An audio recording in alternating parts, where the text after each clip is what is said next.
आइए देवी अहिल्या विश्वविद्यालय इंदौर का बीए फर्स्ट ईयर का समाजशास्त्र का पेपर देखते हैं। यह पेपर समाजशास्त्र के मेजर सब्जेक्ट वालों का सेकंड पेपर है और माइनर तथा इलेक्टिव विषय वालों का भी यही पेपर है और पेपर का शीर्षक है बेसिक कंसेप्ट्स ऑफ सोशियोलॉजी, समाजशास्त्र की प्राथमिक अवधारणाएं। इसके कुल 3 खंड हैं। पहला खंड अति लघुत्तरी प्रश्नों का है जिसमें कुल मिलाकर 3 प्रश्न पूछे गए हैं। हर प्रश्न के अथवा में एक प्रश्न दिया गया है। प्रत्येक प्रश्न 4 अंकों का है। आइए प्रश्न सुनते हैं। पहला प्रश्न है, समाजशास्त्र की 2 परिभाषाएं लिखिए। अथवा में पूछा गया है, प्राथमिक समूह को समझाइए। दूसरा प्रश्न है, परिवार को परिभाषित कीजिए। अथवा में पूछा गया है, समाजीकरण के उद्देश्य की व्याख्या कीजिए। तीसरा प्रश्न है, सामाजिक स्तरीकरण को समझाइए। अथवा में पूछा गया है, सामाजिक परिवर्तन की विशेषताएं बताइए। चलिए दूसरे खंड में पहुंचते हैं, खंड ब, जिसमें लघुत्तरी प्रश्न हैं। कुल 4 प्रश्न पूछे गए हैं और प्रत्येक प्रश्न के साथ अथवा में एक और प्रश्न है। प्रत्येक प्रश्न 7 अंक का है। इस तरह से 28 अंक का लघुत्तरी प्रश्नों का खंड है। प्रत्येक प्रश्न का उत्तर अधिकतम 200 शब्दों में देना है। चलिए प्रश्न देखते हैं।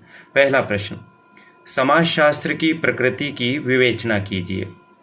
अथवा में पूछा है, मनोविज्ञान और समाजशास्त्र का संबंध बताइए। प्रश्न 2 देखिए, समुदाय की प्रमुख विशेषताओं को बताइए। अथवा में पूछा गया है, विवाह के प्रमुख उद्देश्यों की व्याख्या कीजिए। तीसरा प्रश्न है, भौतिक संस्कृति और अभौतिक संस्कृति को समझाइए। अथवा में पूछा गया है, सहयोग और प्रतिस्पर्धा को समझाइए। चौथा और अंतिम प्रश्न देखते हैं, सामाजिक नियंत्रण के साधनों की व्याख्या कीजिए। अथवा में पूछा गया है, सामाजिक गतिशीलता के प्रकारों को समझाइए।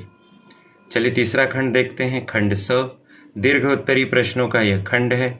कुल 2 प्रश्न पूछे गए हैं।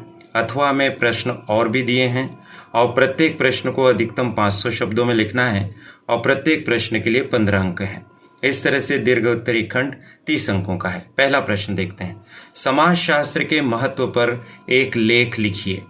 अथवा में पूछा गया है, सामाजिक समूह किसे कहते हैं, सामाजिक समूह के प्रकारों को समझाइए।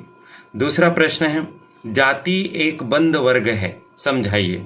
अथवा में पूछा गया है, सामाजिक परिवर्तन को परिभाषित कीजिए और सामाजिक परिवर्तन के कारकों की व्याख्या कीजिए। आशा है यह वीडियो आपके काम आएगा। आपकी यूनिवर्सिटी में भी इस तरह के प्रश्न रिपीट हो सकते हैं। इन प्रश्नों को अच्छे से पढ़ लीजिए।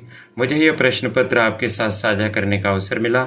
इसके लिए करियर एडवाइस चैनल की संचालिका प्रीति गुलवानिया जी और उनकी परिश्रमी टीम के प्रति बहुत बहुत आभार। आप सभी को शुभकामनाएं। नमस्कार।